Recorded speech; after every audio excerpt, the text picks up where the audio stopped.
Hi guys. I sent you guys an email that said that I am doing professional development um, for the next 7 days. I'm going to be with a whole bunch of math teachers, high school teachers, and college teachers. Um, we are going to be grading the AP exams. It's advanced placement exams. You might have taken them in high school for college credit.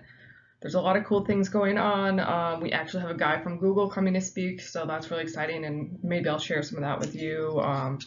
Do some on-the-go videos or something, record, I don't know, some things with the people I meet.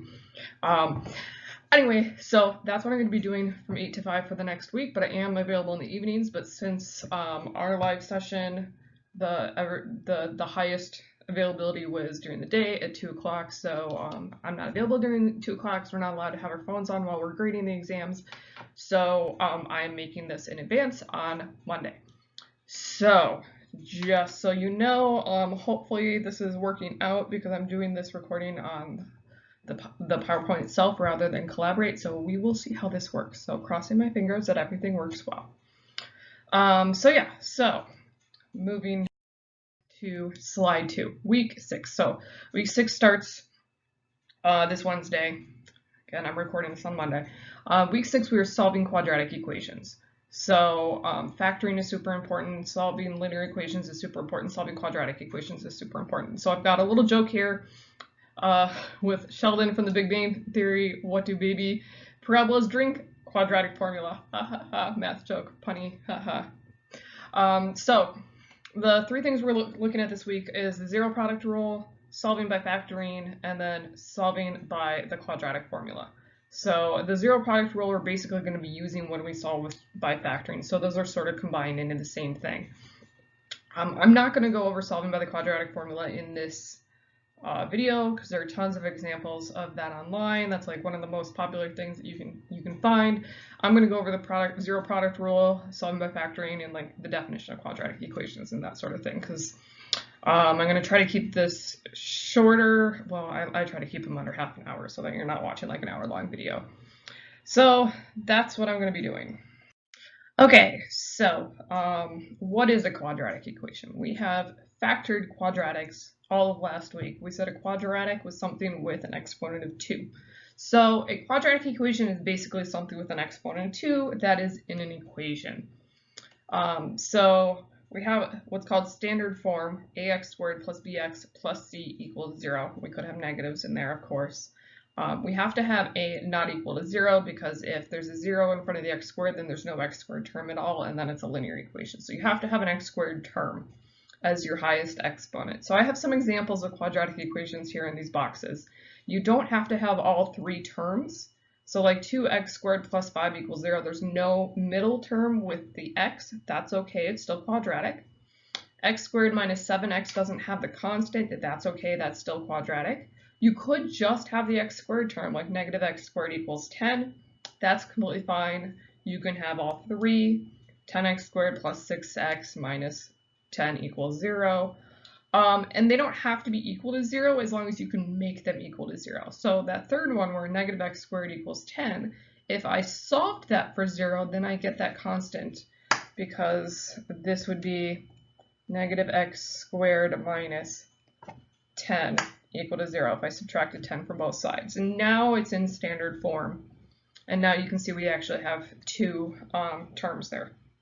But all of these have something with an x squared. It doesn't have to be an x. It could be any letter, but that's what makes it a quadratic equation. And so in order to solve quadratic equations, we have to have them equal to 0. That is the requirement for solving. That is not a requirement of linear equations, though. So just don't get confused and think linear equations have to be set equal to 0. They don't have to be. Okay, so for solving quadratic equations, there are multiple ways, which is nice for a lot of people because some people, the nice thing about having multiple options is that you can choose the one that works for you. So we are going to be covering 2 methods this week, factoring and the quadratic formula. And when you go to MA 105, you'll learn 2 more methods, completing the square and square root property. So we're going to be doing half of what you'll see in MA 105. Factoring doesn't work in every case. the quadratic formula works every time. So we're showing you one method that works if something can be factored. Not everything can be factored. And then one way that will work all the time. So a lot of people prefer the quadratic formula. But the quadratic formula is actually a lengthy process, and it's really easy to mess up the arithmetic. So I personally prefer factoring whenever possible because it's not as long as you're good at factoring. The other two methods, completing the square, not a fan of completing the square. I don't know anyone that really is. Square root property is really nice, but that only works in certain circumstances as well. So there are multiple ways, and it depends on what the equation looks like, on which one you can do. So the zero product rule.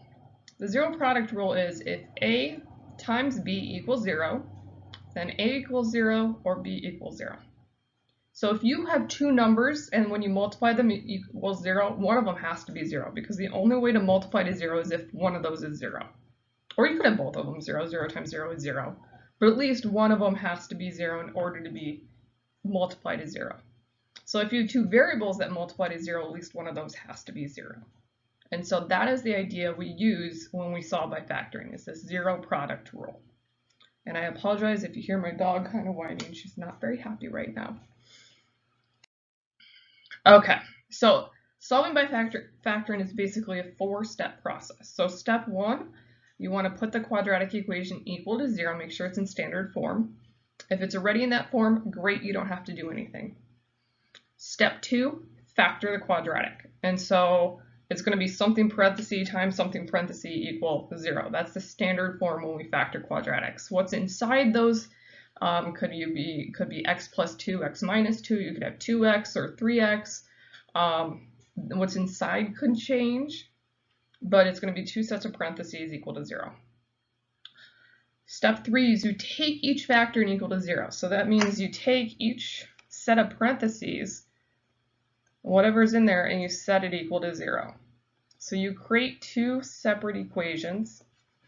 And when you do that, you can ignore the parentheses. So actually, if I change this to a highlight, whatever is in there gets set equal to 0. And then I can remove the parentheses because you don't need the parentheses at that step. You just need to make sure you set them equal to 0. And then once you have those set to 0, you basically solve for your variable. You solve for x because you end up with something that's linear, and we've learned how to solve for x with those types of equations. So the hardest part is actually for most people factoring. Once they have it factored, it's super easy. Factoring is the hardest part, and so that's why we spent a whole week on factoring, because it's really important to be able to do that, especially to be able to do that quickly so that you don't spend as much time on these. So I've got 3 slides of just tons of examples to walk you through this, and I'm going to start them off already factored and then work our way to ones that are not factored anymore, getting more complicated. So I've got 3 examples here, and the first one, we've got x minus 5 times x plus 1 equal to 0. So this is already factored. We have parenthesis times parenthesis equals 0. So we use the zero factor property to write each of these equal to 0. So I have x minus 5 equals 0, and then x plus 1 equal to 0. And this is using the zero factor property.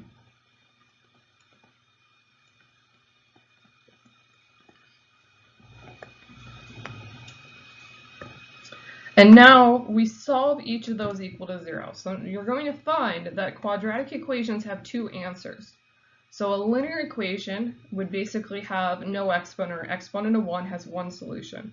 A quadratic, which has an exponent of 2, has 2 solutions. So the highest exponent tells you how many answers you're supposed to have. So if you have an exponent of 2 and you do not have 2 answers, you have made a mistake somewhere. So that's a good way to make sure that you have done this correctly.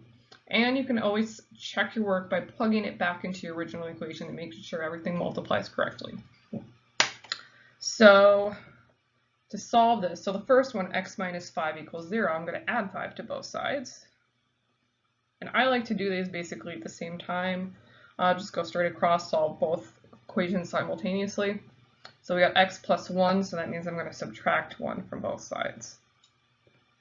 And then that will give me x equals 5 as one answer, and x equals negative 1 as the second answer. Notice that your answers are basically the opposite of the sign that you saw when you factored. Noticing that can help you double check that you've done your work correctly, that it's the opposite of the sign in the factored form. So it said minus 5, our answer is 5. It said plus 1, our answer is minus 1. So that's all you do for the first one. It's already factored. All you have to do is set each one equal to 0, solve for x. So now let's look at the second one. 2 times x minus 7, 2x minus 4 equals 0. So here we have 2, a number times something. We can ignore the number because if I just divide everything by 2, 0 divided by 2 is still 0, and then we have x minus 7 times 2x minus 4 equals to 0. So if you have something with just a single number out there, you can ignore the number. And then just solve the factored parts, the things with the variables. If there's no variables, you don't have to worry about it. She's really unhappy. I don't know if she's loud enough for you guys to hear on here. Well, I guess I'll see when I play this. So I've got x minus 7 equals 0, and 2x minus 4 equal 0. And then I'm going to solve each of these for x. So for the first equation, x minus 7, I'm going to add 7 to both sides. Second equation, I'm going to add 4 to both sides. So I get x equals 7. So you notice that's the opposite sign that we had before.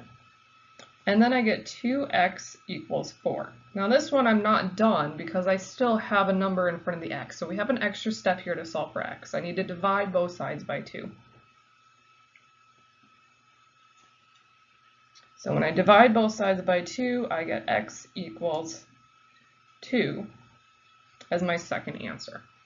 So it still has the opposite sign. We had a minus inside that factor, and this one becomes positive. So the sign is still opposite, but it's not 4 because of that 2 in front of the x. So that number in front of the x there matters, and that's why we have to actually solve these for x. When you get really good, you can solve that in your head. But I've noticed a lot of people, they tend to do it backwards and divide by the wrong answer. So I don't recommend doing that until you are confident you can do that correctly. And now I'm going to do the last one here. I probably should have made this an extra, not put 3 on each slide, so I thought maybe I can fit these. So I have x times 3x plus 8 equals 0. So that x in front, that is still a factor because it has a variable, so we can't ignore that one. So that just gets set equal to 0, x equals 0, which gives us one answer already, x equals 0. The second one, we get 3x plus 8 equal to 0. And then we're going to solve this by first subtracting 8 from both sides, which gives me 3x equals negative 8. And then I'm going to divide everything by 3 because I just want regular x, and I'm going to get a fraction here. Don't turn it into a decimal. Leave it as a fraction because if you're dividing by 3, you're going to get a repeating decimal, and that means you have to round, and then your answer doesn't actually match when you go to plug it back in. So you have to leave it as a fraction. I just always leave everything as a fraction unless it happens to come out to a decimal like 0.5 or something. But it's good practice, just leave it as a fraction. And then reduce when possible, but that doesn't reduce. So 3 separate problems here in 3 different colors. Hopefully you can follow this. showing how if you have something that's already factored, you just have to set each thing equal to 0 and then solve. Really not a lot of steps at all. It's actually pretty nice. Okay, so now I was smart. I only put 2 on this slide. These are not factored. I've got 2 equations here that are not factored, which means we need to factor these before we do the 0 factor property. So we have more steps to do. So the first one is already in standard form because it's equal to 0. So I have y squared minus 7y minus 8 equals 0. I need to factor this. So and we have to remember to always put the equals 0. A lot of people forget to put that equals 0 on the right. We have to put that there when you're factoring. So if I don't have a number in front of the y squared, I always factor by trial and error because there's usually not too many guesses. And because the y squared, I know it has to be y times y. So I can fill that in already. And then because I have a minus 8 there, I know I need 2 numbers that multiply to negative 8 and add to negative 7. And this one is easy enough to do in my head because if I have a negative 8 plus 1, negative 8 times 1 is negative 8. Negative 8 plus 1 is negative 7. So that one is simple enough to do in my head to factor that. And now you set each of those equal to 0. So I have y minus 8 equals 0, y plus 1 equals 0. And then when I solve, add 8 to both sides and subtract 1 from both sides, I get y equals 8 and y equals negative 1. Which are basically the opposite of the signs again from when we factored. So that's not too bad. That one just had one extra step, and that was the factoring step that we had to do. Now, the next one here, we have 2q squared minus 7q equals 4. So this one is not in standard form because it's not equal to 0. So I have to get it equal to 0 by subtracting 4 from both sides. So I'm going to subtract 4, subtract 4.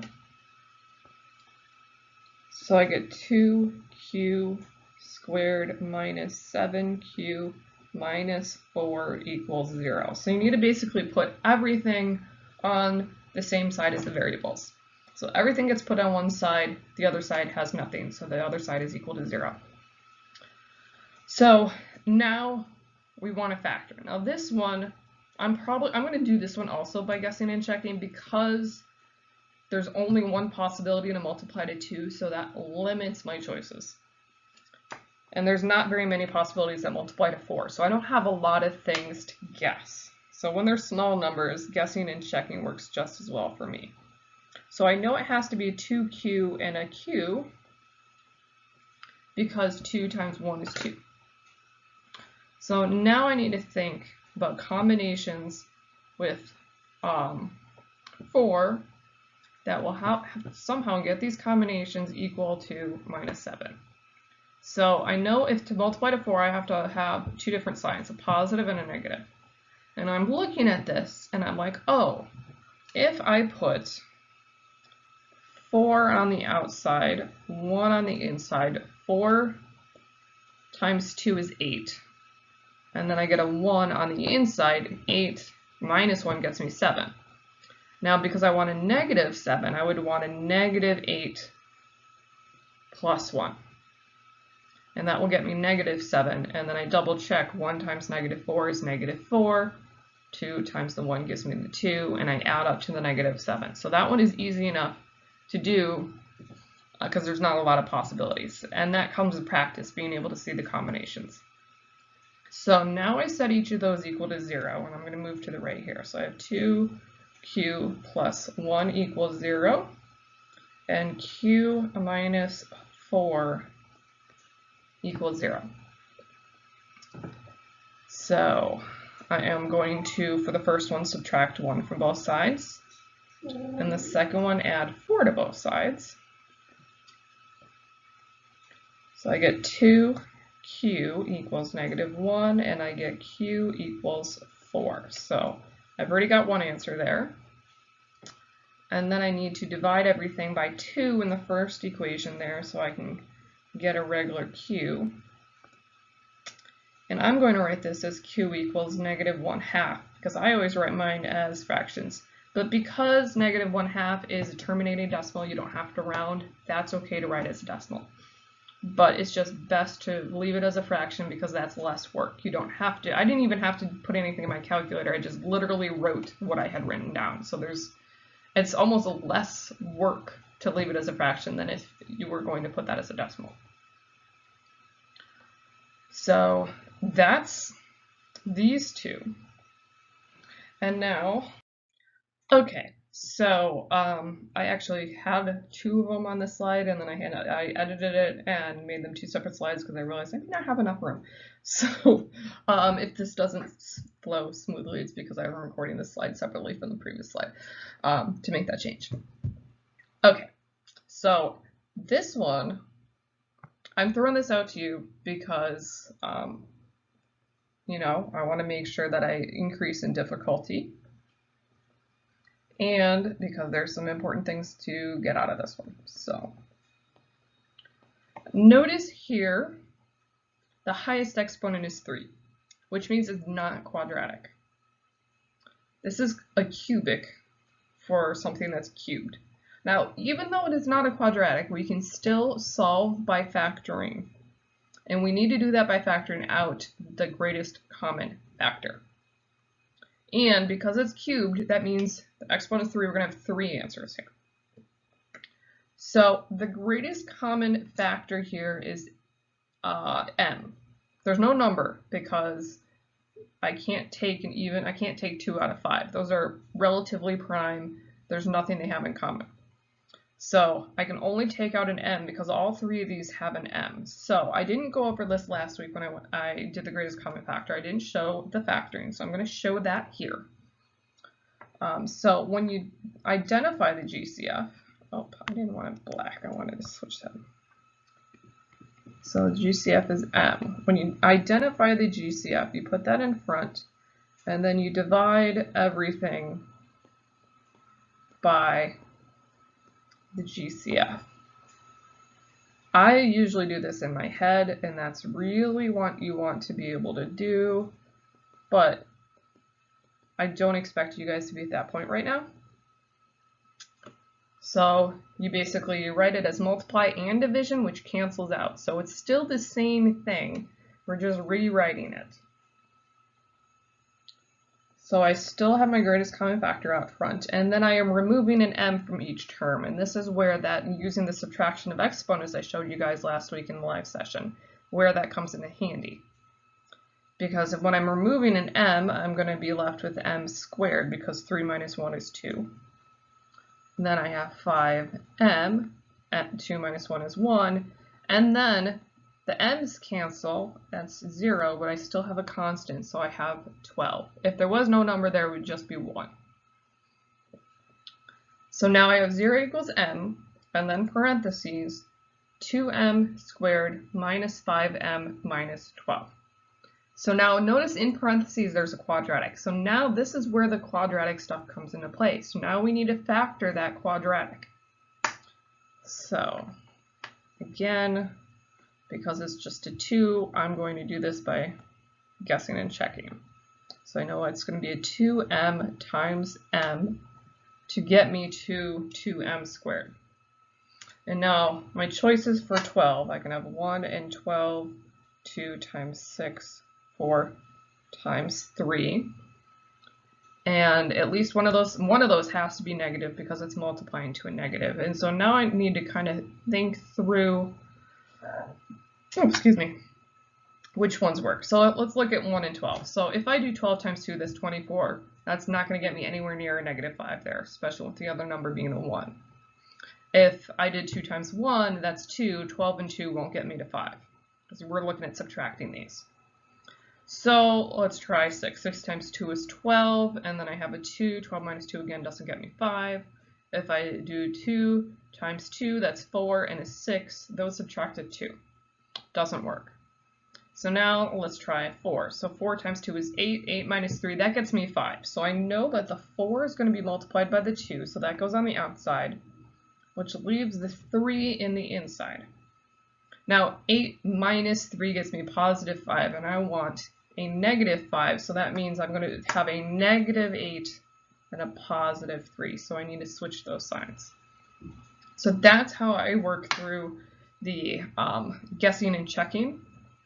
And it's really easy when I already know what the first two have to be in with the variables, because that's less combinations. Okay, so now we have everything factored, and I have 3 answers here. So I have to set the m equal to 0, which gives me 1 answer. I set 2m plus 3 equal to 0. And then I set m minus 4 equal to 0. So we get 3 separate equations out of here because we should get 3 different answers. So I'm going to subtract 3, and then I'm going to add 4. That gives me 2m equals negative 3, m equals 4, so I have my second answer there. And then I'm going to divide everything by 2 to get my final answer. And that is m equals negative 3 over 2. And now I have 3 answers for something that started with something to the 3rd power. And so we solved this by factoring. We had to factor out the GCF, and then we factored the quadratic, and then we use the zero factor property where one of those has to be 0. Okay, so now my final example here, I was hoping to keep this under half an hour. We're at 27 minutes. Let's see if I can do this. We have something different here. 5t squared minus 2 times t minus 7 equals 0. Okay, so this is not in standard form because we have something with parentheses. We need to distribute first. So I need to distribute that negative 2. So I have 5t squared, and then negative 2 times t gives me negative 2t. And then a negative 2 times a negative 7 will give me a positive 14. Now I'm in standard form. Now I have a quadratic. Now I can factor. So I'm again going to use guess and check because there's only one possibility to multiply to that 5t squared. It has to be 5t and t. And now I'm going to write down my choices for 14. So I have 1 and 14, 2 and 7, and that's it. Okay, not so much, not so bad. So 14 minus 5 gets me 9. That's not going to work, and I certainly don't want to do 5 times 14 because that's going to be a huge number. If I do 5 times 7, that's 35. That's not going to be anywhere close. 5 times 2 is 10. 10 minus 7, that will give me 3, but we have here a minus 2. So I have mentally worked through, let's see, no, wait, I got one more. 5 times 2, 7 times 5, nope. I think I mentally worked through every possibility. So let me kind of write these down. So if I have 5t plus 1, and actually, because I'm multiplying to a positive 14 and adding to a negative, they should both be negative. So that gives me minus 1. That gives me minus large. I don't know what that is. Okay. So it's not minus 1 and 14. And then if I switch 14 and 1, minus 14, minus 5, that gives me negative 19, not negative 2. So that doesn't work. This is the nice thing about being able to cross those out. So now I've got 2 and 7. That's minus 2 minus 35. Well, that's not negative 2. And then if I flip them, 7 and 2, minus 7 minus 10, that's negative 17. So I've tried every possibility. I don't think there's anything else that multiplies to 14. 4, 5, nope. And so when you've tried every possibility there, that means this can't be factored. So this is not factorable.